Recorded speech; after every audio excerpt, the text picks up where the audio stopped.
현재 논란의 중심에 서 있는 J-10C 전투기의 라팔 전투기 격추 논란. 많은 사람들이 놀라고 있는데요. 이제 중국산 무기도 무시할 수 없다는 사실이 드러났습니다. 중국 전투기가 프랑스 전투기를 격추했다. 미국 전투기도 긴장해야 하는 건 아닐까요? 라팔이 훨씬 더 뛰어난 전투기일 것 같은데 왜 이런 일이 발생한 걸까요?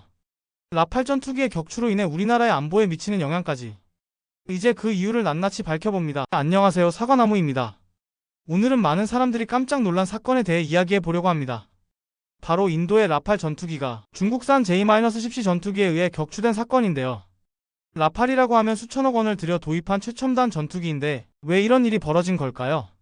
사실 J-10C는 그동안 가격 대비 성능이 괜찮다고 알려져 있긴 했지만 전 세계적으로 인식이 그리 좋지는 않았습니다. 그런데 이번 사건에서 J-10C가 라팔을 격추시킨 이유가 무엇인지 그 배경을 자세히 살펴보겠습니다. 2025년 5월 초 인도와 파키스탄 국경 카슈미르 상공에서 실전급 공중전이 벌어졌습니다. 두 나라는 이미 며칠 전부터 정찰 비행을 하며 긴장감을 높이고 있었죠. 그리고 그날 무려 약 125대의 전투기가 160km 떨어진 거리에서 6시간 넘게 대치하며 사실상 전쟁 직전의 상황을 만들었습니다. CNN은 이 공중전이 냉전 이후 아시아 공중전력 최대의 맞대결이라며 보도했죠. 이 대치 속에서 결국 라팔 전투기가 J-10C의 PL-15 미사일에 맞아 격추된 겁니다. 인도 정부는 처음엔 이를 부인했지만 위성사진, 교신 기록, 현장 영상 등이 온라인에 퍼지면서 사건의 실체가 거의 사실로 굳어졌습니다. 그럼 왜 중국산 J-10C가 라팔을 격추할 수 있었을까요? 먼저 라팔과 J-10C의 성능을 비교해봅시다. 라팔은 대당 약 1억 달러 약 1350억 원이나 하는 고급 전투기입니다. 쉽게 말해 라팔 한 대 살 돈이면 5세대 최신형 스텔스기인 F-35 한 대 또는 최신형 F-15기종인 F-15EX의 미사일을 20발 넘게 달 수 있다는 얘기입니다. 반면 J-10C는 3천만 달러 약 400억 원 정도로 가격 차이가 3배나 납니다. 전투기 외형도 겉보기엔 비슷해 보이지만 속을 들여다보면 성능에서 차이가 많이 나죠. 라팔은 FA-18을 참고해 설계된 다목적 전투기이고 마하 1.8 시속 약 2205km로 초음속 속도를 자랑합니다. 항속 거리가 3700km, 최대 9.5톤의 무장을 탑재할 수 있어 장거리 작전에서 유리하죠.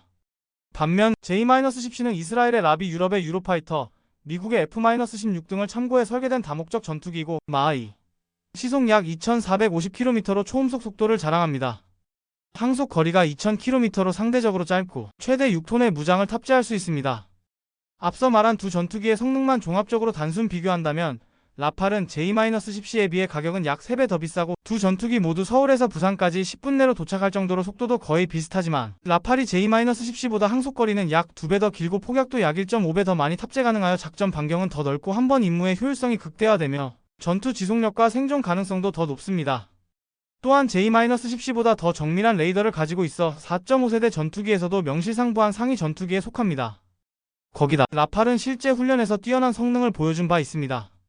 예를 들어 2008년 레드 플래그 훈련에서 F-16을 상대로 6대2로 승리했고 2009년 UAE 훈련에서는 유로파이터를 7대1로 압도했습니다.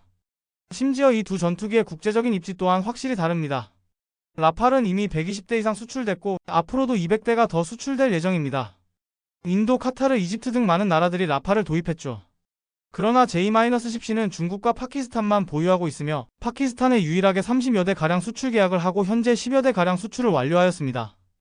여러 수치들과 여러 지표들만 봐도 압도적인 차이가 나는 라팔과 J-10C인데 도대체 어떻게 가성비 J-10C가 고성능 라팔을 격추했을까요? 우리가 흔히 생각하는 것처럼 비싼 무기가 항상 더 강한 건 아닙니다. 이번 사건의 핵심은 단순히 가격이 아니라 군사 기술력과 전략적 운용에서 차이가 나기 때문입니다. 첫째, J-10C는 기습적이고 유연한 전술을 구사할 수 있었습니다. 가격이 저렴한 대신 그것이 운용의 효율성에서 우위를 점할 수 있는 중요한 요소가 되었죠. J-10C의 PL-15 미사일은 최대 200km까지 날아가며 라팔이 감지하지 못한 상태에서 기습적으로 타격을 가할 수 있었습니다. 둘째, J-10C는 전자전과 초기 경고 시스템 ECM에서 우수한 능력을 보였습니다. 라팔은 강력한 레이더와 고성능 무기 시스템을 갖추고 있지만 J-10C는 상대적으로 저렴한 가격을 유지하면서도 전자전에서 유리한 위치를 점할 수 있었습니다. 이로 인해 J-10C가 더 유리한 상황을 만들 수 있었죠. 셋째, 비용 대비 뛰어난 효율성입니다. J-10C는 가격이 저렴하지만 주요 무기 시스템과 기술들이 성능과 가격 면에서 잘 균형을 이루었기 때문에 파키스탄과 같은 경제적 여건이 상대적으로 열악한 국가들에겐 더 유리한 선택이었죠. 넷째, 작전 목적과 준비 수준, 전술적 대응입니다. 이번 교전에서 파키스탄의 J-10C는 인도의 공습에 대응하고 추가 공습에 대비하기 위해 기동했습니다. 반면 인도는 라팔 전투기에 정밀 폭격이 가능한 미사일을 탑재하여 정밀 타격 중심의 작전을 전개했습니다. 즉 인도는 초반에 테러 시설에 대한 정확한 타격에 초점을 맞춘 반면 파키스탄은 공습에 대한 방어와 공중전 대비 태세를 철저히 갖추고 출격한 것입니다. 결과적으로 J-10C는 전투기 요격과 실전 전투 준비가 잘 된 상태에서 교전에 임했고 라팔은 상대적으로 기습에 취약한 조건에서 대응하게 되어 초기 대응과 기동전에서 상대적으로 불리한 상황에 놓였을 가능성이 큽니다. 그리고 가장 중요한 점은 미사일 성능 차이입니다. 라팔은 MICA 미사일을 장착하고 있었는데 이 미사일의 사거리는 약 80에서 100km입니다. 반면 J-10C의 PL-15 미사일은 200km까지 날아갑니다. 쉽게 말하면 라팔은 활을 들고 싸우러 갔고 J-10C는 저격수 총을 들고 싸운 셈입니다. J-10C는 적을 먼저 발견하고 먼저 쏘고 교란까지 자동으로 하는 시스템이 탑재되어 있었기 때문에 사실상 싸움이 시작되기도 전에 결과가 정해졌을 가능성이 큽니다. 결론적으로 이번 싸움은 스펙만 보면 라팔이 더 좋아 보일 수 있지만 누가 더 멀리서 먼저 쏘느냐의 싸움이었고 J-10C가 그 점에서 우위를 점했던 것입니다. 미사일 성능과 전술적 우위 그리고 기술적인 차이가 결국 격추로 이어졌죠. 이 사건을 통해 우리는 더 이상 중국산 무기를 과소평가할 수 없다는 교훈을 얻을 수 있습니다.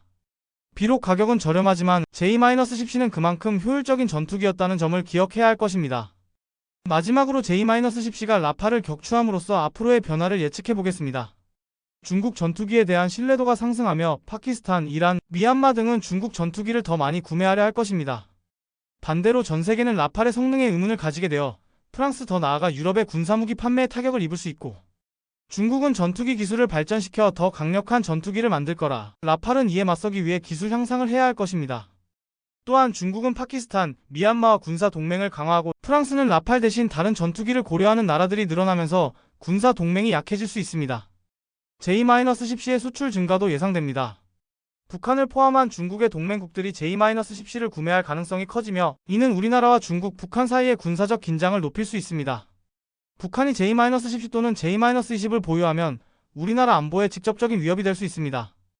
여기서 중요한 점은 이 전투가 몇천 킬로미터 떨어진 나라에서 벌어진 전쟁으로 끝나는 문제가 아니라는 것입니다.